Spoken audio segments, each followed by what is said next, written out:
Captain Jack Miller stood tall as the massive blue-skinned alien looked down at him. Admiral Crone's 4 eyes blinked slowly, one pair after the other, in what Miller had learned was a sign of boredom or maybe disrespect. "The Council has decided," Admiral Crone said in his deep voice. "Your people will join our fleet with these ships." A large screen lit up behind the Admiral, showing 15 old, battered spaceships floating in a repair dock. Even to Miller's untrained eye, they looked terrible. Dented hulls, outdated weapons, and what looked like patch jobs all over. "These are C-class vessels," Crone continued. "They are adequate for your level of experience." Miller kept his face blank, but inside he was burning. Humanity had only joined the Galactic Alliance 3 months ago. After centuries of reaching for the stars, humans had finally achieved faster-than-light travel and found themselves in a galaxy already full of advanced alien species. And now they were being handed the garbage ships no one else wanted. "Thank you, Admiral," Miller said, his voice steady. "We're grateful for the opportunity to serve." Behind him, Engineer Tom Wilson made a small noise that might have been a laugh or a cough. Miller shot him a warning look. "Your engineers may inspect the vessels today," Crone said. "Your crews begin training next week." The Admiral turned to leave, then paused. "Oh, and Captain? The other species call these coffin ships. Try not to lose too many of your people in them." After the Admiral left, Wilson finally spoke up. "Coffin ships? Real nice of them." "They're testing us," Miller said, studying the ships on the screen. "The Alliance has been fighting the Vulgar Empire for decades. They don't want to waste good ships on the new kids. So they give us the junk," Wilson said, stepping closer to the screen. His eyes narrowed as he zoomed in on one of the ships. "Hold on. That's interesting." "What?" "These power couplings. They're outdated, sure, but there's something about the design." Wilson was already lost in thought, his mind racing with possibilities. 3 days later, Miller stood inside the largest of their new ships, the Defiant. The inside looked worse than the outside. Exposed wiring hung from ceilings, control panels were missing buttons, and the life support system made a wheezing sound that couldn't be good. "This is what we have to work with?" Lieutenant Emma Davis asked, running her hand along a wall where the metal was thin from corrosion. "It's what we have," Miller confirmed. "So we make it work." Tom Wilson emerged from the engine room, his face and hands covered in grease. But unlike everyone else, he was smiling. "Captain, you need to see this," he said, waving Miller over. In the engine room, Wilson pointed to the massive power core. It was old and looked half broken. "This is a Mark VI quantum reactor," Wilson explained. "The Alliance stopped using these 20 years ago because the newer models are 15% more efficient. So we have outdated tech." "What's your point?" Miller asked. Wilson grinned. "My point is, Alliance engineers follow the rule book. They build everything to spec and never push the limits. This reactor, if we modify the cooling systems and reroute some power, could give us 30% more energy than it's rated for." "That sounds dangerous," Davis said. "It is," Wilson admitted. "But these ships are already falling apart. What's the worst that could happen? They break?" Miller looked around at the sad state of the ship, then back at his eager engineer. "You're talking about breaking Alliance regulations." "I'm talking about survival," Wilson said firmly. "These ships, as they are, won't last a week in a real fight. But if we throw out the rule book and do things our way." Miller thought about Admiral Crone's dismissive 4 eyes. About how the other species looked at humans like they were children playing with toys they didn't understand. "Do it," he finally said. "Start with this ship as a test. If it works, we'll modify the others." Wilson's smile grew wider. "You won't regret this, Captain." As Miller walked back through the broken ship, he thought about what they were attempting. The Alliance had given humans the worst of the worst, expecting failure. If these ships are all we have, he said quietly to himself, then we'll make them work. What the Alliance didn't understand was that humans had a long history of making do with less, of finding ways to succeed when the odds were stacked against them. They had given humans the worst ships in the fleet, but they would soon discover that was their first mistake. You want to do what? Admiral Crone's 4 eyes widened in shock. Captain Miller stood his ground in the Admiral's office. We want permission to modify our ships, sir. Modify? Crone's voice rose. These vessels were built according to Alliance standards that have been perfected over centuries. With all due respect, Admiral, those standards don't account for our unique situation. Miller gestured to the hologram showing the sorry state of the human fleet. These ships need work just to be safe, let alone combat-ready. Crone paced the room, his tall blue form casting long shadows. Captain, Alliance protocols exist for good reasons. Safety, reliability, compatibility. We understand that, Miller interrupted. But humans have always adapted to difficult circumstances. It's what we do best. After a long silence, Crone sighed. Very well. You may modify your ships, but only your ships. And you accept full responsibility for any incidents. Miller nodded. Thank you, Admiral. As he left the office, Miller couldn't help but smile. The Admiral had given them exactly what they wanted. Engineer Tom Wilson stood before the assembled human crews in the main hangar bay.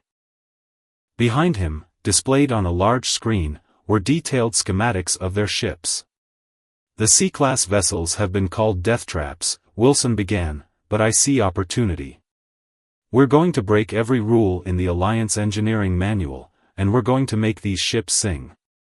He tapped his tablet, and the display changed to show the power core modifications. First, we're removing the safety limiters on the quantum reactors. Yes, it's dangerous. Yes, it's against regulations. But it will give us a 30% power boost. Lieutenant Davis raised her hand. What about the heat problems? Wilson grinned. Great question. We're going to reroute coolant from non-essential systems. The food replicators don't need to be on during combat, do they? This earned a laugh from the crowd. Next, we're stripping out all the ceremonial chambers. Wilson showed images of large, ornate rooms. The Alliance builds these into every ship for diplomatic functions, but they're dead weight for us. That space will be used for additional shield generators and weapon systems. For the next hour, Wilson outlined their plan to transform the fleet. By the end, the crews were excited, already breaking into teams to begin work. As people filed out, an unfamiliar voice spoke behind Wilson. Fascinating approach. Wilson turned to find a green-skinned alien with 4 arms watching him. Who are you?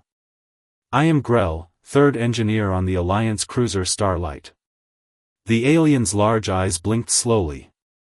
Your modifications are unorthodox. Wilson tensed. Are you here to report us? To his surprise, Grell made a chirping sound that might have been laughter. No. I am here to help. My people were once considered unconventional thinkers before joining the Alliance. Now we follow the rules, but I miss the old ways. Wilson studied the alien for a moment, then smiled. Well, Grell, we could use someone who knows where to find parts that won't be missed. 2 weeks later, Captain Miller watched through the viewport as 5 human ships maneuvered through an asteroid field. They moved with surprising speed and agility for vessels their size. Impressive, a voice said behind him. Admiral Crone had arrived to observe the training exercise. Thank you, sir, Miller replied. We've made some improvements. So I've heard. Crone didn't sound pleased. Your engineer Wilson has become quite popular among certain elements in my fleet. There are rumors of other species requesting similar modifications. Before Miller could respond, alarms blared. On the tactical display, a newer Alliance vessel had entered the training area. The Starfire? Miller asked, confused. That's not part of our exercise. Crone's upper eyes narrowed. Commander Pell requested permission to test your ships in a combat simulation. I approved. The Starfire was a D-class vessel, newer and more powerful than any of the human ships. As Miller watched, it targeted the lead human ship, the Defiant. But something unexpected happened. The Defiant dropped its power reading suddenly, appearing disabled on sensors. The Starfire moved in for a simulated killing blow, only for the Defiant to surge back to life, executing a maneuver that should have been impossible for its size and mass. The simulation ended with the Defiant in firing position behind the Starfire. Admiral Crone's 4 eyes blinked rapidly in surprise. What did I just witness? Miller couldn't hide his smile. We call it playing dead, sir. An old human hunting trick. Your ships shouldn't be able to restart their systems that quickly, Crone said suspiciously. No, they shouldn't, Miller agreed. But they can. As they watched the rest of the exercise, with human ships consistently outperforming expectations, Miller saw something change in the Admiral's expression. It wasn't quite respect, not yet, but it was the beginning of curiosity. The humans had broken the rules, and they were just getting started. This is a waste of our talents, Lieutenant Davis muttered, staring at the navigation console of the Defiant. Captain Miller understood her frustration. After the impressive showing in the training exercises, the human fleet had been assigned to patrol the Outer Rim, a quiet sector far from the main conflict with the Vulgar Empire. They're still testing us, Miller replied. We've shown we can make these ships work. Now we need to prove we can follow orders. Even if those orders keep us away from any real action? Davis asked. Miller smiled. For now. The bridge door slid open, and a tall, stiff-backed alien with golden scales entered. Commander Pike was the Alliance officer assigned to observe the human fleet, though everyone knew he was really there to make sure the humans didn't break too many rules. Captain Miller, Pike said formally. I've completed my inspection of your engine modifications. They are concerning. But effective, Miller countered. Effective but dangerous. The power fluctuations alone could. He was interrupted by a sudden alarm. The tactical officer called out, Captain.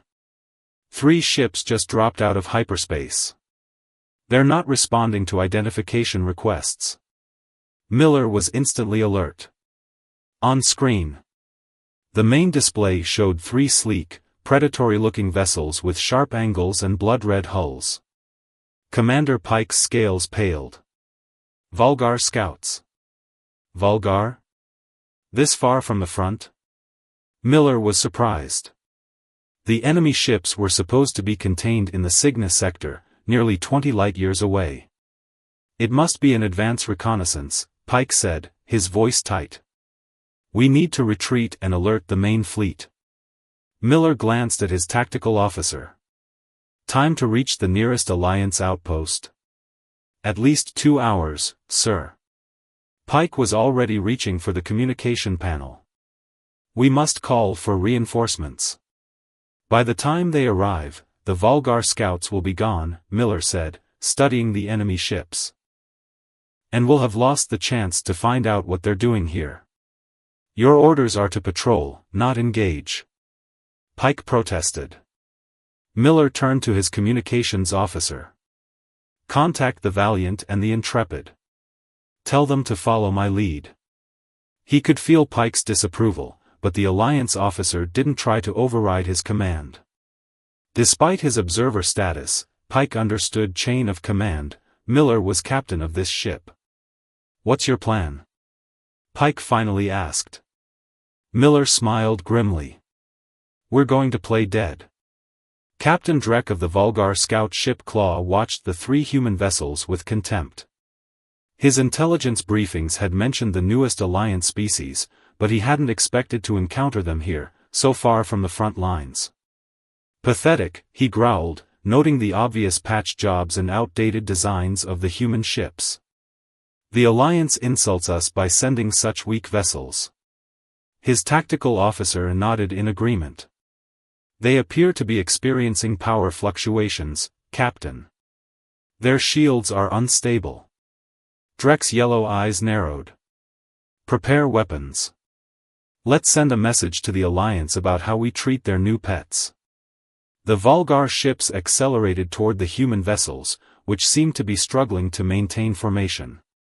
As they closed distance, the lead human ship suddenly went dark, its power signature dropping to almost nothing. They're disabled, Drek's officer reported, sounding disappointed at the lack of challenge.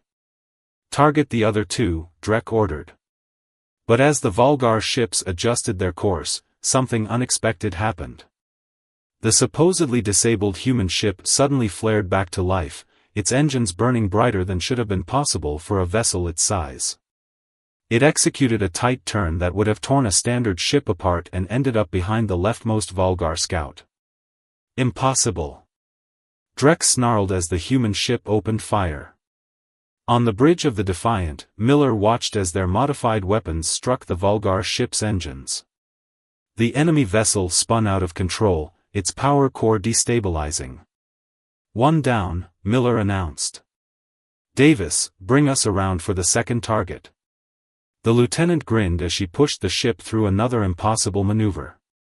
The stripped-down weight combined with the overcharged engines made the Defiant handle like a fighter rather than a cruiser. Meanwhile, the other human ships had executed their own version of the playing dead tactic, catching the remaining Vulgar vessels in a crossfire. Commander Pike watched in stunned silence as the outdated, jury-rigged human ships systematically dismantled the technologically superior Vulgar scouts. "This isn't standard Alliance tactics," he finally said. "No," Miller agreed as the last Vulgar ship attempted to retreat, only to be disabled by a precisely aimed shot from the Intrepid. "It's human tactics." Within 20 minutes, all 3 Vulgar scouts had been neutralized. 2 were disabled, their crews captured, and 1 had been destroyed when its captain chose to overload its core rather than surrender. As Alliance reinforcements finally arrived, Admiral Crone's face appeared on the main screen. His 4 eyes were wide with what might have been surprise, or perhaps, finally, respect. "It seems," the Admiral said slowly, "that I may have underestimated your coffin ships, Captain Miller." Miller nodded. "A common mistake, Admiral. But not one the Vulgar will make twice." "The mining colony on Proxima II," Admiral Crone announced, pointing to a blue-green planet on the holographic display. "One of our most valuable resource centers. Intelligence suggests it will be the Vulgar's next target." Captain Miller studied the planet and its surroundings. "And you want us to defend it?" "Your fleet is the closest to the sector," Crone said, though Miller suspected there was more to the assignment than proximity. "With all 12 of our remaining ships?" Miller asked. The Admiral's 4 eyes blinked in sequence. "Is that insufficient?" Commander Pike, who had surprisingly remained with the human fleet after their first victory, spoke up. "Alliance protocols recommend at least 20 ships for colony defense." "We'll manage," Miller said quickly. "When do we leave?" "Immediately," Crone replied. "Governor Bell is expecting you. He's concerned about relying on human protection." Miller nodded, unsurprised. Despite their victory against the Vulgar scouts, many in the Alliance still viewed humans as untested newcomers with dangerous methods. "We won't let you down, Admiral," Miller promised. As they left the briefing room, Pike fell into step beside Miller. "This is a test, you know." "Everything we do is a test, Commander," Miller replied with a small smile. "But this one matters more than most." Governor Bell was a short, stocky alien with gray skin and a perpetual frown. He didn't bother hiding his dissatisfaction when Miller's team arrived at the colony's command center. "I requested a proper defense fleet," Bell grumbled. "Instead, they send me humans in their modified vessels." Miller ignored the insult. "We've brought 12 ships and our best crews, Governor. We'll protect your colony." "Your ships look like they're held together with hope and wire," Bell said dismissively. Engineer Wilson, who had accompanied Miller to the surface, grinned. "Actually, sir, it's hope, wire, and some really creative power routing." Before Bell could respond, alarms blared through the command center. A communications officer called out, "Governor. Multiple hyperspace signatures detected at the system's edge." The main screen displayed a growing number of red dots, Volgar ships emerging from hyperspace. "How many?" Bell demanded, his gray skin paling further. 30 vessels, sir. Heavy cruisers and destroyers." The governor turned to Miller, panic in his eyes. 30? Your 12 ships can't possibly. "We'll handle it," Miller cut him off, already heading for the door. "Wilson, get back to the Defiant. Governor, have your people ready the planetary shields." As Miller and Wilson hurried to their shuttle, the engineer asked, 30 ships, Captain? That's more than double what we expected." "Then we'll just have to be twice as clever," Miller replied. In orbit above Proxima II, the 12 human ships formed a defensive perimeter. From the bridge of the Defiant, Miller addressed his fleet. "We're outnumbered and outgunned," he said bluntly. "But they don't know what these ships can do now. Lieutenant Davis, deploy our new tactics." Davis nodded. "Sending the Valiant and Intrepid to execute Pattern Alpha. Remaining ships will hold defensive formation with staggered power signatures." Miller opened a channel to Major Lee, the ground forces commander. "Major, is the colony ready?" "Shields at maximum, Captain," Lee replied. "But they won't hold long against a sustained bombardment." "They won't have to," Miller promised. On the tactical display, the Volgar fleet approached in a standard attack formation. They clearly expected to overwhelm the small human fleet with sheer numbers. "They're targeting the Valiant," Davis reported. Miller watched as the Valiant appeared to take a critical hit, its power core fluctuating wildly. But he knew what was really happening. Wilson's latest modification allowed the ships to temporarily divert life support power to shields, creating a uniquely strong but short-lived defense while making the ship appear critically damaged. "Now," Miller ordered. The seemingly crippled Valiant suddenly surged forward, slipping past the Volgar front line and attacking from within their formation. Meanwhile, the Intrepid executed a maneuver that scattered its plasma exhaust in a pattern that confused Volgar sensors, making one ship appear to be 3. On the bridge, Commander Pike watched in astonishment. "These tactics, they go against every military doctrine in the Alliance manual." "That's why they're working," Miller replied. "The Volgar study Alliance tactics. They don't know what to make of us." The battle raged for hours. 3 human ships were actually damaged beyond repair, their crews evacuating in emergency pods. But the Volgar losses were mounting, 7, then 12, then 15 ships disabled or destroyed. Governor Bell's voice came through on the command channel, no longer dismissive but filled with awe. "Captain Miller, what am I seeing? How are your ships doing this?" Miller watched as the Defiant executed another, playing dead, maneuver, shutting down all non-essential systems to draw in a Volgar cruiser before suddenly powering up and delivering a point-blank attack. "We're doing what humans have always done, Governor," Miller replied. "Making the best of a bad situation." By the time the Volgar commander finally ordered a retreat, 20 of their 30 ships had been neutralized. The human fleet had lost 5 vessels completely, but had successfully defended the colony with their 7 remaining ships. As the last Volgar ship disappeared into hyperspace, Commander Pike turned to Miller. The Alliance will want a full report on these unconventional methods. Miller smiled. Tell them we're just getting started. You want to do what? Engineer Wilson stared at the group of alien engineers standing nervously in the Defiance makeshift workshop. Grell, the four-armed engineer who had been helping the humans from the beginning, stepped forward. We want to learn your methods.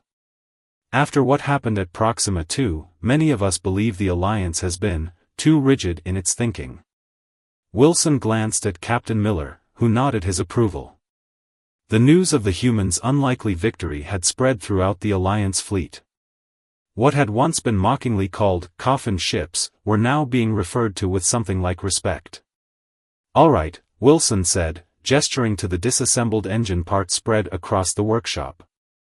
First lesson, forget everything you know about power regulations. As Wilson began explaining the humans' modifications to the eager aliens, Captain Miller stepped out to meet with Ambassador Reed, who had just arrived from Alliance headquarters. The Council is impressed, Reed said without preamble. Defeating a Volgar fleet 3 times your size has turned some heads. But? Miller sensed there was more. Reed sighed. But many are concerned about your methods. They're calling them reckless and unsustainable. They work, Miller stated simply. Yes, they do. Reed handed Miller a data pad. Which is why I pushed for this. Miller's eyes widened as he read the orders. They want us to modify ships from other species? Just a trial run. 5 D-class vessels. The Council is split on whether your approaches should be adopted more widely, but after Proxima 2, even the skeptics are curious. Miller smiled. For the first time since joining the Alliance, humans were being recognized for what they could contribute, not just tolerated as newcomers. Engineer Tark was the most talented ship designer on Kelvis Prime, with 30 years of experience building Alliance vessels to exact specifications. Now he stood in the docking bay, watching in horror as humans tore into one of his perfect creations. What are they doing to the power couplings? He asked, his voice rising in pitch. Those tolerances are precisely calculated. Commander Pike, who had become the unofficial liaison between humans and the rest of the Alliance, patted Tark's shoulder sympathetically. I had the same reaction at first. Just wait. Wilson emerged from an access panel, covered in grease. Tark, right? I need your help with the auxiliary cooling system. We're going to reroute it to handle a 40% power increase. Impossible, Tark stated flatly. The system would melt down. Not if we modify the flow patterns and add these. Wilson held up what looked like primitive heat sinks. We used these on Earth centuries ago for our first computers. Tark's professional curiosity slowly overcame his horror. Show me. Within hours, the alien engineer was deep in discussion with Wilson, arguing excitedly about power ratios and heat dissipation. Pike smiled as he watched. Across the Alliance, the same scene was playing out as human ingenuity began to influence alien thinking. When the reports of a major Volgar offensive came in, Admiral Crone personally requested the human fleet, now consisting of 7 modified human ships and 5 converted alien vessels, to join the main Alliance battle group. Your ships will focus on this sector, Crone explained, highlighting a critical position in the defense line. Intelligence suggests the Volgar will concentrate their attack here. Miller studied the tactical display. They're learning from their defeats. This formation is designed to counter our hit-and-run tactics. Can your ships handle it? Crone asked, a genuine question rather than a challenge. Miller exchanged glances with Lieutenant Davis. We've been working on something new. The battle that followed was the largest in the war to date. Over 100 Volgar ships attacked across a wide front, attempting to overwhelm the Alliance defenses through sheer numbers. At the critical sector, Miller deployed his ships in what appeared to be a standard defensive formation. But as the Volgar fleet engaged, the human-modified vessels executed a complex series of maneuvers that had never been seen before. Ships suddenly dropped power, only to surge back with weapons at maximum. Others vented plasma in patterns that created sensor ghosts, confusing Vulgar targeting systems. And most impressively, the modified ships moved in coordinated patterns that allowed them to focus their firepower with devastating efficiency. From the Alliance command ship, Admiral Crone watched with all four eyes wide as the human tactics slowly but surely turned the tide of battle. "Remarkable," he murmured. Ambassador Reed, standing beside him, smiled proudly. "This is why humans survived on Earth despite being one of the physically weaker species. We adapt. We improvise. We overcome." As the Vulgar fleet began to retreat, Miller's voice came through the command channel. "Admiral, we've identified what appears to be their main shipyard from the captured data. If we strike now, while they're regrouping..." Crone considered for only a moment before nodding. "Prepare a strike force. Captain Miller, you will lead it." As Miller began assembling volunteers for the dangerous mission, he reflected on how far they had come from being handed the worst ships in the fleet. Sometimes, he thought, the greatest strengths come from having to overcome the greatest weaknesses. The Alliance was about to learn what humans could really do when pushed to their limits. "This is madness," Commander Pike said, studying the mission plan on the screen. 12 ships against the Vulgar's main shipyard? The defenses will be enormous. Captain Miller nodded. "That's why we won't be fighting them directly." The strike team had gathered in the Defiance war room: Miller, Pike, Wilson, Davis, and the captains of the other 11 ships in the mission. 7 were the original human vessels, now heavily modified, while 5 were newer Alliance ships that had been converted to human specifications. "We'll use every trick we've developed," Miller continued, highlighting the approach vector. "And Engineer Wilson has been working on something new." All eyes turned to Wilson, who looked unusually serious. "I've figured out how to create a controlled overload in our power cores," he explained. "A pulse that acts like an EMP weapon, disabling electronic systems without destroying the ships." "That sounds extremely dangerous," Pike said. Wilson shrugged. "It is. But we've already pushed these power cores beyond what anyone thought possible. This is just one more step." Davis leaned forward. "Will our ship survive the pulse?" "If we time it right and shield our own essential systems, yes," Wilson said, though his hesitation was noticeable. "Probably." Miller looked around at the assembled team. "I won't order anyone on this mission. It's volunteer only." One by one, the captains nodded their agreement. Even Pike, who had begun as their skeptical observer, gave his consent. "For the Alliance," Pike said, using the traditional phrase. Miller smiled. "For humanity." Infiltrating Vulgar space was easier than expected. The enemy was still regrouping after their failed offensive, and the human ships used their ability to mask their energy signatures to slip past the outer patrols. On the bridge of the Defiant, Miller watched the tactical display as they approached the massive shipyard. It orbited a desolate moon, a sprawling complex of docks, construction platforms, and defensive stations. "I count 40 defense platforms," Davis reported. "And at least 20 active warships." Pike's scales seemed paler than usual. "If they detect us now." "They won't," Miller said confidently. "Not until we want them to." The 12 ships of the strike force spread out, positioning themselves at key points around the shipyard. Each had a specific target assigned: power generators, command centers, defensive batteries. Wilson's voice came over the comm from engineering. "Captain, the pulse device is charged. Once we activate it, we'll have about 60 seconds before our systems reset." "Understood," Miller replied. "All ships, prepare to execute on my mark." The moment of truth had arrived. If Wilson's device failed, they would be sitting ducks in the heart of enemy territory. If it worked too well, they might disable their own ships permanently. Miller took a deep breath. 3, 2, 1, mark. Throughout the strike force, engineers initiated the controlled overloads. A wave of invisible energy swept across the shipyard. Lights flickered and died. Defense platforms went silent. Half-constructed ships drifted aimlessly as their docking clamps released. On the Defiant, all systems shut down momentarily. The bridge went dark, illuminated only by emergency lighting. For a terrifying moment, Miller wondered if they had miscalculated. Then, one by one, the systems began to reboot.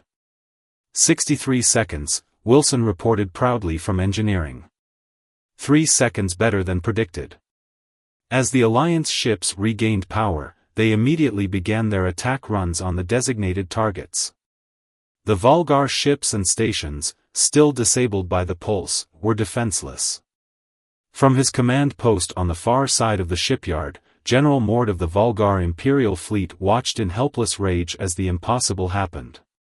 A mere 12 ships that looked like they belonged in a scrapyard, were systematically destroying his greatest achievement.